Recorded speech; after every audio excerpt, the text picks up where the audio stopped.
श्री सुनील शाह की अगुवाई में लीड द्वारा महोत्सव 2023 का एक अनूठा आयोजन किया गया है, जिसमें अलग अलग क्षेत्र की हस्तियों को एक जगह एकत्रित होकर इन दोनों यूनियन टेरिटरीज के विकास के नए आयाम और भविष्य के रोड मैप पर चर्चा करने का एक मंच मिला है। प्रसन्नता की बात है कि हमारे सेना से जुड़े हुए भी बहुत सारे हमारे पूर्व सैनिक, वर्तमान सैनिक, वीर नारियां यहाँ उपस्थित हैं, जिनके कारण हम खुली हवा में सांस लेते हैं, चैन की नींद सोते हैं। सक्सेसफुल इंटरप्रेन्योर्स की भी मुझे बताया गया है कि सक्रिय भागीदारी है। मैं उम्मीद करता हूं कि चाहे वो इंटरप्रेन्योर्स हों या आकांक्षी युवाओं के लिए ये कार्यक्रम प्रेरणास्पद होगा और जिस सस्टेनेबल डेवलपमेंट के लक्ष्य, जिसे हम विकास भी और विरासत भी कहते हैं, के संकल्प को पूरा करने में एक नई गतिशीलता आएगी। मुझे जो बताया गया है कि एक डायलॉग प्लेटफॉर्म है, इसलिए मैं अपनी बात लायन किंग मूवी के एक संवाद से ही करना चाहूंगा, जो शेक्सपियर की एक किताब पर आधारित है। उसका एक कैरेक्टर है मुफासा। मुफासा कहता है, Simba, everything the light touches is our kingdom. यह भाव जम्मू कश्मीर के युवाओं में देश की आजादी के बाद पैदा होने लगा है।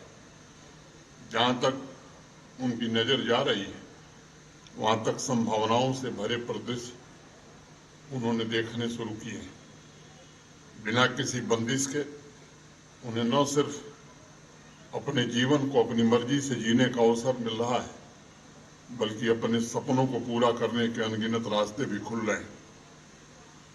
समाज को विकसित बनाने के लिए टैलेंट चाहिए और टैलेंट को निखरने के लिए एक स्वतंत्र और उन्मुक्त वातावरण भी चाहिए। मैं समझता हूं कि आज जम्मू का युवा ये महसूस कर रहा है, उसके लिए वैसा ही इकोसिस्टम तैयार हो रहा है। विशेष रूप से अगस्त 2019 उनके लिए वो प्रकाश लेकर के आया है, जिससे वो जीवन की यात्रा में नए मार्ग ढूंढ सकते हैं, चुनौतियों से जूझ सकते हैं, जीवन को बदलने के लिए पूरे सामर्थ्य के साथ आगे बढ़ सकते हैं। मैंने इस 2 दिवसीय महोत्सव में आयोजित होने वाले कार्यक्रमों का विवरण गौर से देखा है। आपके कार्यक्रमों में नए परिवेश की वजह से आए नए संकल्पों का रिफ्लेक्शन दिखाई पड़ता है। मुझे उम्मीद है इन 2 दिनों में संस्कृति, सहयोग और सुझाव के मिले जुले कार्यक्रम द्वारा नए समाधान की राह निकलेगी। देश की उम्मीदों के अनुरूप विकास की नई बयार में आप सभी आगे बढ़ने का उत्साह प्रदान कर सकेंगे। इकोनॉमिक ग्रोथ और आत्मनिर्भरता के लक्ष्य के साथ आयोजित किए गए इस कार्यक्रम में मैं आज आप सबसे strengthen the local to go global के विषय में 2-4 बातें कहना चाहूंगा, बहुत संक्षेप में। मित्रों, बिना बुनियाद के शिखर की कल्पना नहीं की जा सकती। अगर कोई कहे कि उसे सिर्फ पेड़ चाहिए, जड़ नहीं, तो ये हंसने के सिवा और कुछ नहीं होगा। बहुत सालों से देश की हालत हमारे कुछ ऐसी ही थी। हम शिखर की कल्पना करते थे, लेकिन उसकी बुनियाद यानी युवा टैलेंट शक्तियों को जागृत करने के बारे में उतनी गंभीरता से नहीं सोचते थे। 2014 में देश में एक बड़ा परिवर्तन हुआ और भारत के माननीय प्रधानमंत्री श्रीमान नरेंद्र मोदी जी ने एक बात कही कि युवा आबादी भारत की असीमित शक्ति है और उसके टैलेंट को सही राह दिखाकर भारत की नई क्षमता को पूरी दुनिया के सामने प्रस्तुत किया जा सकता है।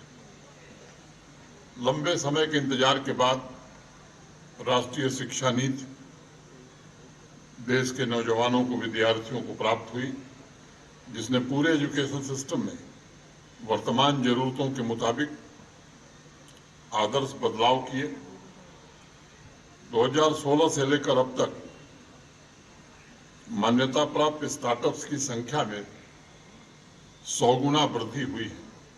अगर मैं टेक स्टार्टअप के जरिए 23 लाख युवाओं को रोजगार से जोड़ने में भारत को सफलता मिली है, 1,37,00,000 नौजवानों की स्किलिंग करने में देश को सफलता मिली है, एम्स की संख्या में 3 गुनी वृद्धि हुई है, देश में 7 नए IIM और 7 नए IITs, 390 नई यूनिवर्सिटीज स्थापित की गई हैं। प्रधानमंत्री जी ने विशेष रूप से खेल, कला, संस्कृति के प्रति समाज में एक नई सोच पैदा करने में सफलता पाई है और आज आप सब स्वयं महसूस कर रहे होंगे, देख रहे होंगे कि भारत में खेल एक जन आंदोलन का रूप ले चुका है। अगर मैं जम्मू कश्मीर की बात करूं तो 7 दशकों में 3 मेडिकल कॉलेज थे, 7 साल में 7 नए medical college, 2 AIIMS, IIM, IIT, NIFT, 2 cancer institute, bone and joint hospital जैसे अनेक संस्थान जम्मू कश्मीर को प्राप्त हुए। और जम्मू तो शायद देश का वो पहला शहर है जहां सभी प्रीमियर एजुकेशनल इंस्टीट्यूशंस मौजूद हैं। इस बदलाव ने युवा भारत के लिए अनंत संभावनाओं के द्वार खोले हैं। मैं पिछले वर्ष के निर्यात के आंकड़े देख रहा था। $448 बिलियन के निर्यात के साथ भारत ने एक नया कीर्तिमान स्थापित किया है। आज आवश्यकता इस बात की है कि इस निर्यात में जम्मू कश्मीर का हिस्सा कैसे बढ़ सकता है, और इसलिए मैंने इसी विषय को खास तौर से चुना था। अपनी बात इसी विषय तक सीमित करने का सोचा भी था। सभी यूथ एंटरप्रेन्योर्स, आकांक्षी स्टार्टअप्स और अपने बिजनेस को स्केल अप करने के इच्छुक मित्रों को मेरा पहला आग्रह है कि जोखिम से डरने की जरूरत नहीं है। देश की सरकार और जम्मू कश्मीर का प्रशासन प्रतिबद्धता के साथ आपके साथ खड़ा है। आप नए स्टेप्स लीजिए और नई टेरिटरी को फतह कीजिए। इस अभियान में मैं आपको पूरी तरह सपोर्ट प्रोवाइड कराने का भरोसा देता हूं। थॉमस एडिसन का एक बड़ा प्रसिद्ध statement, I have not failed 700 times, I have not failed once, I have succeeded in proving that those 700 ways will not work.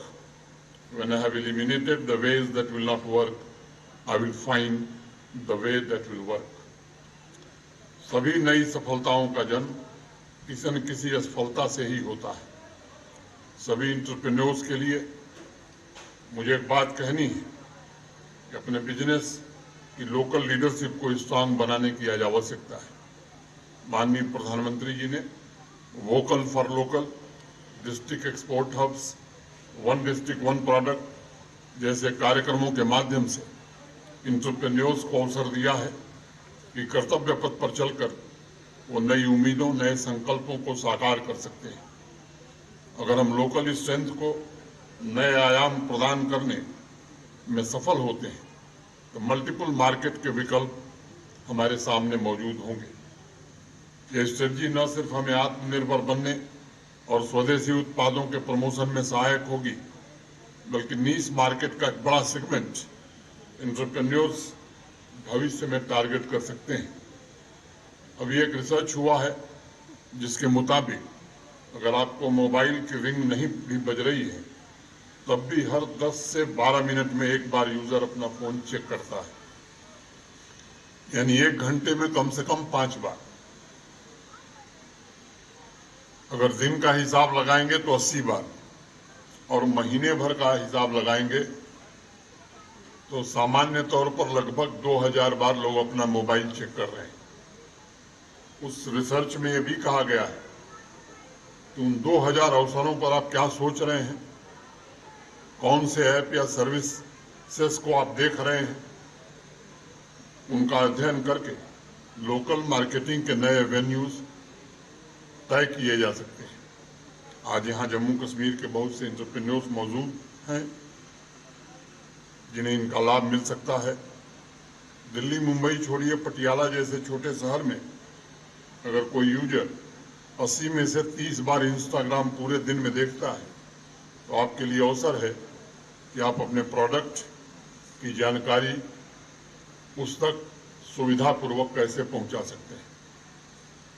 मुझे बताते हुए प्रसन्नता है कि जम्मू कश्मीर के 10 crafts pashmina, carpet, सोजनी, walnut, wood carving, paper मासी, कनी सॉल, खत्म बंद, बसोली पेंटिंग, बसोली पश्मीना तथा चिकरी वुड के पास जीआई टैग है। उसी प्रकार फूड प्रोडक्ट्स में भी बासमती, सैफरन, अनारदाना, मुस्क भुज्जी, राजमांस, सोलाई हनी को जीआई टैग मिल चुका है और आने वाले महीने 2 महीने में लिस्ट और आगे बढ़ने वाली है। इन दोनों सेक्टर्स में एंटरप्रेन्योर्स इसका लाभ उठा सकते हैं, देश में तथा ग्लोबल मार्केट में अपनी पहुंच स्थापित कर सकते हैं। लेकिन उसका पहला स्टेप स्ट्रांग ब्रांडिंग और मार्केटिंग ही होगी। मेरा आग्रह होगा कि इस दिशा में आप सब सामूहिक रूप से प्रयास करें।